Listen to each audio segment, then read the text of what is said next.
تھا۔ اب اس کے بعد ہم واقعہ یوسف علیہ السلام کے حوالے سے آتے ہیں۔ یہاں آپ کیا دیکھتے ہیں؟ وہ مخصوص پیٹرن تو آپ کو نظر آتا ہی نہیں ہے نا، کہ ایک رسول، آسمانی قوم، کون سی قوم ہے یوسف علیہ السلام کی؟ ایک تو ان کے وہ جو اہل ایمان چند بھائی ہیں، ایسا تو نہیں ہے کہ ان کو مخصوص ایمان دلوانے کے لیے اور تو نہیں ہے، وہ تو ملت ہی پر ہیں، وہ توحید پر ہی ہیں۔ یوسف علیہ السلام کے ساتھ انہوں نے اگر کچھ کیا ہے تو وہ گناہ کیا ہے، اور وہ ایسا نہیں ہے کہ وہ منکرین ٹائپ آپ صرف اس مخصوص اس کو کہہ لیں۔ اچھا، اہل مصر جو ہیں تو ان کے سامنے جا کر جو ہے وہ باقاعدہ یوسف علیہ السلام نے اس انداز سے دعوت رکھی، وہ جو بالکل باقاعدہ پیٹرن ہے نوح، ہود، صالح، شعیب وغیرہ کا، تو وہ آپ کو بالکل یہ ایک منفرد ہے۔ ہم نے کہا کہ ملت ابراہیمی کا ایک آغاز ہو گیا ہے، ارض شام میں خود بیٹھے ہیں، اس کے بعد اسحاق علیہ السلام نے بھی ایک بہت، جسے آپ کہتے ہیں کہ ایک دھیمے انداز کے اندر جتنی گنجائش مل رہی ہے، بلا شبہ توحید کی اور آسمانی ہدایت کی جو ہے وہ تبلیغ کی ہے اور ترویج کی ہے، اور جتنا سا ان کو گنجائش ملی ہے اقامت کی ہے اسحاق علیہ السلام نے بھی، اور اس کے بعد پھر یعقوب علیہ السلام نے بھی۔ اچھا، دوسری طرف آپ دیکھ لیجئے جزیرہ عرب کے اندر اسماعیل علیہ السلام کے حوالے سے بھی آپ کو وہ رسول ہیں، یعنی اسماعیل علیہ السلام باقاعدہ طور پر اللہ کے رسولوں میں سے ایک رسول ہیں اور رسالتوں میں سے ایک رسالت ہے، لیکن جزیرہ عرب کے اندر کوئی ایسی چیز وہ آپ نے وہ قانون اتمام حجت والی، کیونکہ ہر رسول کے ساتھ یہی ہونا ہے، تو مطلب ایسا اس انداز سے نہیں ہوا ہے، بالکل پیٹرن چینج ہو گیا۔ یعنی کہنے کا مطلب یہ ہے، استغفر اللہ، یہ نہیں ہم کہہ رہے کہ رسالت کا جو ایک زمین پر دین کو کھڑا کرنا اور قائم کرنا، معاذ اللہ، وہ کہیں سے اس سے نکال لیا گیا ہو، پھر رسالت کیا ہے اگر یہ نہ ہو، یہ ہمارا مطلب نہیں ہے، لیکن ہم یہ کہہ رہے ہیں کہ پیٹرن چینج ہونا ایک بالکل واضح انداز میں آپ کو نظر آتا ہے، اور آپ کے جو بہت ساری دفعات ہیں نا قانون اتمام حجت کی، وہ یہاں ان میں سے کوئی ملے گی، کوئی نہیں ملے گی۔ تو بہرحال تو یوسف علیہ السلام ایک غلام بنا لیے گئے شخص کے طور پر مصر کے اندر تشریف لے جاتے ہیں، اور اب یوسف علیہ السلام کی جو ہے نا سماجی جہتیں اور سماجی طور پر دستیاب مواقع کو بغیر کسی لمبے چوڑے جو ہے نا وہ اعلان کیے ان کو بدرجہ اتم استعمال کیا جاتا ہے، اور وہاں سے توحید کے لیے اور اللہ رب العزت کی پہچان کروانے کے لیے اور آسمان کی روشنی میں انسانوں کو لانے کے لیے باقاعدہ ایک راستہ بنایا جاتا ہے۔ وہ انداز آپ کو سورۃ یوسف کے اس پورے واقعے میں، جو کہ باقاعدہ ایک رسالت ہے، تو آپ کو یہ نظر نہیں آتا۔ اچھا، وہاں پر روئیں، یہاں جو ہے وہ آپ کو کیا پتہ یعنی یوسف علیہ السلام عزیز مصر کے محل میں ایک غلام کے طور پر، جو اپنی سمجھداری کی وجہ سے بہرحال ان کو ایک حیثیت حاصل ہو گئی ہے، وہاں پہ ان کو اندازہ ہے کہ یہ کتنا ہونہار سمجھدار آدمی ہے، لیکن بہرحال ان کا جو سٹیٹس ہے وہ یہی ہے، اور اس آدمی کو کیا معلوم کہ کل کو کیا ہونا ہے، پردیسی بیچارہ اپنے بچوں، اپنے ماں باپ سے اور اپنے خانوادے سے دور چرا لیا گیا ہے، اور بالکل ایک جسے کہتے ہیں کہ مایوسیوں کی کیفیت، لیکن وہ اللہ رب العزت کی جو کوئی ہدایات ہیں ان پر بدرجہ اتم عمل کرتا ہے، اور اس کو اس کے علاوہ کسی بات کی کوئی پرواہ نہیں ہے۔ یہاں پر ہے سماجی محاذ پر، ہم اصل میں ہمارا ایک بہت بڑا مقدمہ رہا ہے، اور ہم اپنے اصحاب توحید کو یہ بات جو ہے وہ سمجھانا چاہ رہے ہیں بار بار کہ بھائی سماجی میدان میں جتنا اور اس کے اندر ایکسیلنس پیدا کرنا، خدا سے ڈرنے کے معاملے میں بھی اور لوگوں کے ساتھ پورا اترنے کے معاملے میں بھی، اور باقی سب کچھ خدا پر چھوڑ دو ایز لانگ ایز آپ کے پاس البتہ توحید کھری ہے، یعنی جہاں انشاءاللہ آپ کا ہاتھ پڑ جائے گا نا، البتہ یعنی آپ کا بڑھنا جو ہے وہ نعرے لگانے کی صورت میں نہیں ہے. آپ کا بڑھنا جو ہے خبردار ایمان لے آؤ ضروری نہیں ہے. یوسف علیہ السلام اس انداز سے نہیں ہے. اچھا جہاں آپ کا ہاتھ پڑ جائے گا نا انشاءاللہ وہاں البتہ سوائے توحید کے اور سوائے آسمانی ہدایت کے کوئی شے نہیں ہوگی. جہاں آپ کا ہاتھ نہیں پڑتا وہاں اللہ آپ کو مکلف بھی نہیں کرنے والا. لیکن یہ ہے کہ یہ بالکل ایک خوبصورت الگ سے پیٹرن ہے کہ یوسف علیہ السلام جو ہے وہ اس وقت میں اس لمحے میں جو خدا سے کی جانب سے ان سے مطلوب ہو سکتا ہے صرف وہ ادا کرنے کی فکر کرتے ہیں, اور اس کے علاوہ کوئی لمبا چوڑا پروگرام ٹائپ وہ کوئی یوسف علیہ السلام کے ہاں آپ کو نظر نہیں آتا ہے. ہم نے نہیں کہا کہ واحد پیٹرن یہی ہے, ہم نے کہا کہ یہ ایک پیٹرن ضرور ہے. اس کے بعد یوسف علیہ السلام جو ہے وہ لمبا قصہ اپنی دیانت اور خدا خوفی اور طہارت پاکیزگی کا ثبوت دینے کی وجہ سے وہ جیل میں چلے جاتے ہیں. اچھا جیل کے اندر بھی وہ ہمت نہیں ہارتے اور وہاں جو کوئی امکان ہے. اب 2 بندے ہیں, کسی وجہ سے ان کو ضرورت پڑ گئی ہے کہ یوسف علیہ السلام کے پاس آئیں, اور ان کو کے اندر انہوں نے کچھ دیکھا بھی ہوگا. اچھا اب ان میں سے ایک بندہ تو وہ ہے جس کے بارے میں ان کو ویسے ہی پتہ ہے کہ اس نے رہنا ہی نہیں. ایک آدمی تو وہ ہے جو یوسف علیہ السلام کے لیے مطلب عملی معنوں میں بات کر رہا ہوں کہ بڑا اہم ہے. یہ بندہ دربار کا ہے, کسی وجہ سے اس وقت معطوب ہے, اور اس کے خواب نے جو اس نے پہلے ہی سنا دیا ہے ابراہیم علیہ السلام کو, اس سے یوسف علیہ السلام کو سمجھ آ گئی ہے کہ اس کے دن پھرنے والے ہیں. دربار کے اندر اس کی شان جو ہے وہ پھر بننے والی ہے. اور ایک بندہ جس کے پاس کوئی ایجنڈا ہو, کوئی دعوت ہو, اس کے لیے تو یہ بندہ بہت اہم ہے. اور اس لحاظ سے یہ تو بندہ بہت مطلب اس کو تو ایک ساتھ سبحان اللہ. اب اس سے جو بالکل دوسرا ایک بندہ ہے جس کے خواب نے یوسف علیہ السلام کو پہلے ہی بتا دیا ہے کہ اس کو تو پھانسی لگنی ہے. تو مطلب ایک لحاظ سے آپ یہ کہتے ہیں یہ دعوت کے کس کام کا ہے, یہ تو کل کو مرنے والا ہے, چھوڑو اس کو. نہیں, مطلب دونوں کو ایک سی میں اصل چیز کیا ہے, اور یہ بہت اہم ہے. بہت اوقات اسلام کو غالب کرنے کا جو ایک ہے نا ایک منہج پایا جاتا, اس میں کسی درجے میں مادیت سی آ جاتی ہے. اور وہ جو ہے نا کہ اصل چیز یہ ہے کہ اگر اللہ کو ایک بھی سجدہ ہوتا ہے تو وہ دنیا و ما فیہا سے بڑھ کر ہے. فی نفس ہی یہ ہے کہ خدا کی تعظیم ہو, خدا کی عبادت ہو. اور یہ اگر یہ بندہ جو ہے اپنے سولی پر چڑھنے سے پہلے ایک سجدہ توحید پر اللہ رب العزت کو کر دیتا ہے, جہان میں اس کے دم سے انقلاب آتا ہے نہیں آتا ہے, بالکل کوئی یہ ہے ہی نہیں ہے. عبادت, توحید, خدا کی پرستش, تعظیم بلا شبہ اتنی ہی اونچی ہے. اب یہ دیکھیں کہ دونوں کو ایک برابر رکھ کر یا صاحبی السجن ارباب متفرقون خیر ام اللہ الواحد القہار ما تعبدون من دونه الا اسماء سمیتموها انتم وآباؤكم ما أنزل الله بها من سلطان إن الحكم إلا لله أمر ألا تعبدوا إلا إياه ذلك الدين القيم ولكن أكثر الناس لا يعلمون. سبحان اللہ, یعنی توحید کا اتنا دل نشین اور ریلیونٹ بیان ہے دونوں کے لیے کہ ان کی دنیا بدل دینے کے لیے یہ بیان جو ہے وہ کافی ہے. اور جیل کی ظلمت کے اندر روشنی کر رہا ہے یہ انسان یوسف علیہ السلام. اور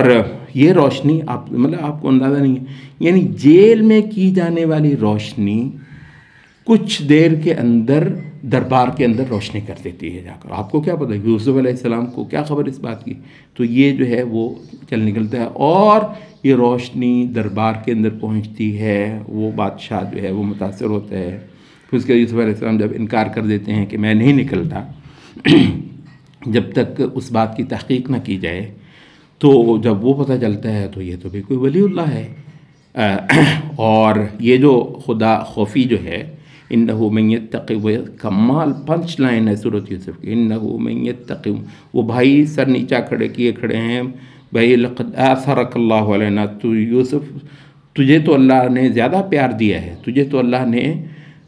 ہم پہ بہت اونچا کر دیا ہے، تمہاری تو شان بڑی، ہمارے ہم کیا مانگنے آئے ہوئے ہیں نا، یہاں پہ مانگنے آئے ہوئے، بلکہ وہ تو لفظ جو ہے وہ کہ وجئنا ببضاعۃ مزجاۃ،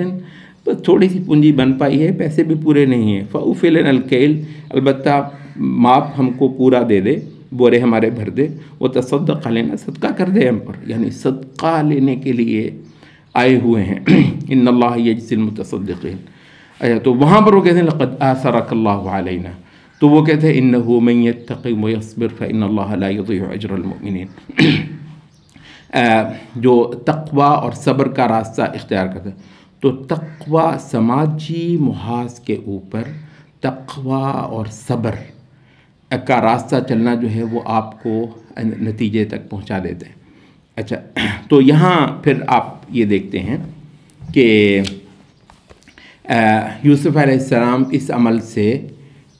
دربار کے اندر ایک حیثیت اختیار کر لیتے ہیں۔ اب یہاں پر ہمارے کچھ حضرات نے زور لگایا کہ یہ کہہ دیں کہ یوسف علیہ السلام وہی جو بات ہے کہ کلی اختیارات مانگنا، مطلب کوئی ایسی بات نہیں ہے کہ یوسف علیہ السلام نے کوئی کلی اختیارات مانگے ہیں اور بادشاہ بالکل مکمل طور پر اپنی ساری سلطنت دے کر فارغ ہو گیا تھا یوسف علیہ السلام کو، مطلب ایسا نہیں ہے، بلکہ ابتدا میں تو یہی ہے، بعد میں آتا بھی ہے ما کان لیأخذ اخاہ فی دین الملک الا ان یشاء اللہ۔ تو یوسف علیہ السلام نے وہ ایک تدبیر سی چل رہی تھی، ورنہ ایسا نہیں تھا کہ ابھی تک جو دین ملک چلا آ رہا ہے، مراد ہے قانون بادشاہ، اس کے اندر اس بات کی کوئی گنجائش ہو، تو بادشاہ کا قانون ہی ابھی تک چلتا آ رہا ہے،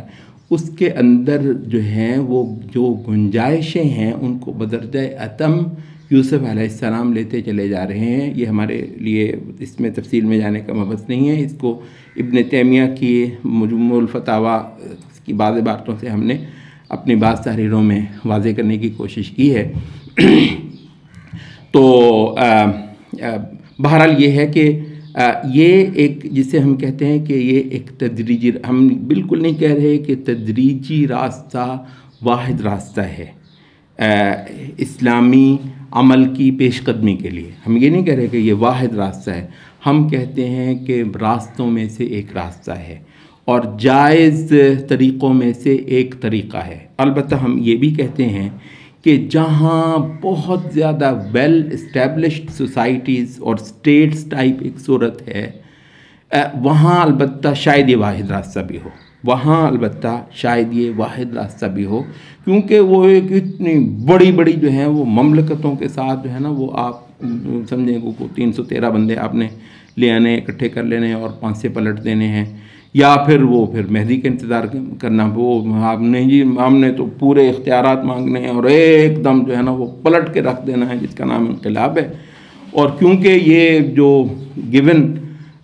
جو سچویشن ہے، اس کے اندر اس کا امکان تک دور دور تک نظر نہیں آتا ہے، تو پھر آؤ مہدی کو آوازیں دیں اور عیسیٰ علیہ السلام کے نزول کے ساتھ ہی جو ہے نا پوری امیدیں جو ہے نا وابستہ کروائیں، اور پھر یہ راہ فرار ہوتی ہے بنیادی طور پہ، اور پھر وہ بحثیں ساری کی ساری جو ہے نا ہر واقعے کو جو ہے وہ دجال کے ساتھ جوڑ کر ایک بہت ہی جو ہے نا وہ مایوس کن اور وہ جو ہے مطلب حقائق کے ساتھ کنفرنٹیشن کرنے سے بالکل ہٹا دینے والی امت کو ایک اپروچ ہے، تو اس پہ آپ جا پہنچ جائیں۔ تو مطلب یہ ہے یوسف علیہ السلام جو ہے پچھلی ساری رسالتوں سے بالکل ایک مختلف انداز میں اس ملت ابراہیم کو اور عبادت خداوندی لا الہ الا اللہ کی دعوت کو ایسی پیچیدہ مقامات سے بہت بہت نزاکتوں اور حساسیتوں کے ساتھ لے کر چلتے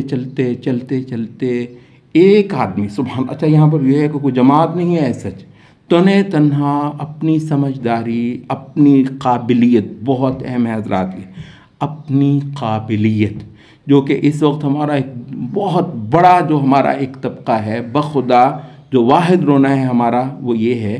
کہ یہ جو ہے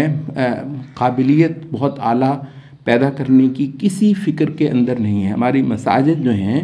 یہاں کے دیندار طبقے کو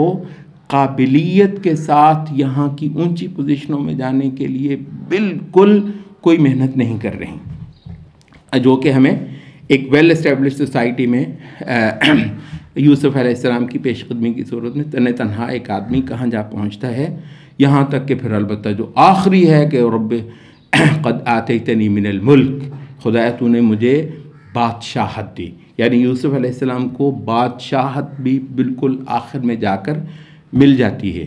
اور ان کے سارا جو خانوادہ ہے جو کہ موحد خانوادہ ہے وہ مصر کے اندر جو ہے وہ دین کو قائم اور کھڑا کرتا ہے۔ اس کے تو ہمارے پاس وہ نہیں ہے کہ وہ ساری کی ساری قوم جو ہے یا اس کا کتنا حصہ یوسف علیہ السلام پر ایمان لے آتی ہے۔ سورۃ المومن کے اندر اتنا ضرور جو ہے وہ آتا ہے کہ وَلَقَدْ جَاءَكُمْ يُوسُفُ مِنْ قَبْلُ بِالْبَيِّنَاتِ، وہ جو آل فرعون مومن آل فرعون واز کر رہا ہے فرعون کے دربار میں کہ دیکھو تمہارے پاس اس سے پہلے یوسف علیہ السلام آئے تھے، فَمَا زِلْتُمْ فِي شَكٍّ مِّمَّا جَاءَكُمْ بِهِ، تو تم آخر تک اس کے دین کے بارے میں، اس کی دعوت کے بارے میں شک کے ہی شکار رہے، حتیٰ اذا ہلک، یہاں تک کہ جب وہ فوت ہو گئے، قلتم ما یبعث اللہ من بعدہ رسولا، لن یبعث اللہ من بعدہ رسولا، ایسا رسول تو اللہ اس کے بعد کبھی بھیجے گا ہی نہیں۔ یعنی یوسف علیہ السلام کے پھر معتقد بھی ہو گئے، سارے ہوئے، اکثریت ہوئی، وہ پورا کا پورا مٹ کر رہ گیا۔ اللہ عالم ایسی کوئی ہمارے پاس کوئی دلیل جو ہے وہ مستنظر آئے سے نہیں ملتی۔ البتہ یہ ہے کہ خوب غلغلہ یہ ضرور ہے کہ حتیٰ اذا ہلک قلتم لن یبعث اللہ من بعدہ رسولا، کہ سارے لوگ ایمان لائے ہوں نہ لائے ہوں، لیکن یہ ہے کہ خوب غلغلہ ہو گیا۔ مصر جیسا تہذیب کا اولین گڑھوں میں سے ایک گڑھ تہذیب کا، وہ ماشاء اللہ اس کے اندر توحید جو ہے وہ ہر طرف پھیل گئی ہے، روشنی ہو گئی ہے۔ واضح رہے کہ ابھی یہ جو ہے نا یونان، یہ جو ہے فلسفے، علم اور تہذیب کا یہ جو یورپ کا حوالہ ہے، اس یونان کی پیدائش نہیں ہوئی ابھی، اور مصر جگمگ جگمگ روشنی کر رہا ہے یوسف علیہ السلام کی لائی ہوئی توحید کی، تہذیب کی روشنی سے، اور ایک عرصہ تک جو ہے وہ معاملہ یوں ہی رہتا ہے تا وقتے کے بنی اسرائیل کے مشن، آسمانی مشن میں کوتاہی کر لینے کے بعد تقریباً ان کا وہ حال ہوا جو ہند کے اندر مسلمانوں کا حال ہوا، کہ تھوڑے ہوتے ہوئے حاکم تھے، ایسے لگتا ہے تاریخ کے اس عہد کو پڑھتے ہوئے کہ ہندو شاید تھے ہی نہیں، سبحان اللہ، کیوں بھی تھے کیوں نہیں، اکثریت تھے اس وقت وہ اور پھر جب انہوں نے وہ خدا کی اس نوکری سے دستبرداری اختیار کر لی، اور ایبتغون عندہم العزہ، اور انہی کے ہاں عزت ڈھونڈنے لگ گئے، تو پھر زیادہ ہوتے ہوئے، کیونکہ تعداد تو مسلمانوں کی بر صغیر میں مسلسل بڑھی ہے، تو پھر زیادہ ہوتے ہوئے جوتے کھانے لگے، اور آج اللہ معاف کرے پورا بر صغیر جو ہے ہندو کے مقابلے پر مسلمان کی قصبہ پرسی کی تقریباً ویسی تصویر ہے جیسی یوسف علیہ السلام کے بعد ایک لمبے عہد گزرنے کے بعد بنی اسرائیل کی جو ہے وہ قوم فرعون قبطیوں کے سامنے ایک جو تصویر تھی، تقریباً وہی ہے، تھوڑے ہوتے ہوئے حاکم اور عزت والے، اور زیادہ ہوتے ہوئے جوتے کھانے والے۔ سبحان اللہ، کیا ہے کہ اللہ تعالیٰ کی نوکری کرنا اور رسالت جو کہ ہمیں تھمائی گئی ہے، اس سے اعلیٰ کوئی چیز تھی ہی نہیں، اس میں خدا کی نصرت بھی ہے اور خدا کی پروٹیکشن اور حفاظت بھی ہے، وہ ہمارے ہاتھ سے چلے گی۔ تو سورۃ یوسف کا کوئی ہمارا جی چاہتا تھا، ایک تو یہ جو عفت کے مضمون پہ یوسف علیہ السلام کا ایک یہ جو سورۃ یوسف کا ایک مقام ہے وہ ہم شیئر کرتے، ایک جیل میں جو یوسف علیہ السلام کا ایک دعوتی بیان ہے بہت خوبصورت مضمون کے طور پر، کچھ جو ہے وہ اس پر ہم کرتے، اور کچھ جو ہے وہ بالکل اس کے آخر میں جو ہے اب یوسف علیہ السلام کا جو ہے وہ بیان کرنے کے بعد دعوت کی تاکید کی جا رہی ہے۔ مطلب ویسے آپ اندازہ کر لیں، ہمارے جو کچھ ہارڈ لائنرز ہیں وہ یوسف علیہ السلام کے اس میں کون سی دیکھیں گے کہ مطلب جنہوں نے ایک کافر مشرک بادشاہ کا عہدہ قبول کیا ہے، ادھر یہ ہے کہ یوسف علیہ السلام کی ایک بالکل تاباں، ایک روشن دعوت اور ایک کمال اچیومنٹ کو ذکر کرنے کے بعد، اور اس کا پورا تسلسل یہاں پر کہا جا رہا ہے قُلْ هَذِهِ سَبِيلِي أَدْعُو إِلَى اللَّهِ عَلَى بَصِيرَةٍ أَنَا وَمَنِ اتَّبَعَنِي۔ تو ہمارا یہ چاہتا تھا کہ اس مقام کو بھی ہم تھوڑا سا بیان کریں، کھولیں، لیکن اس وقت ہمارے پاس جو ہے وہ تنگ دامانی وقت کی، تو ہم انشاءاللہ سورۃ رات کے لیے اب آگے چلیں گے۔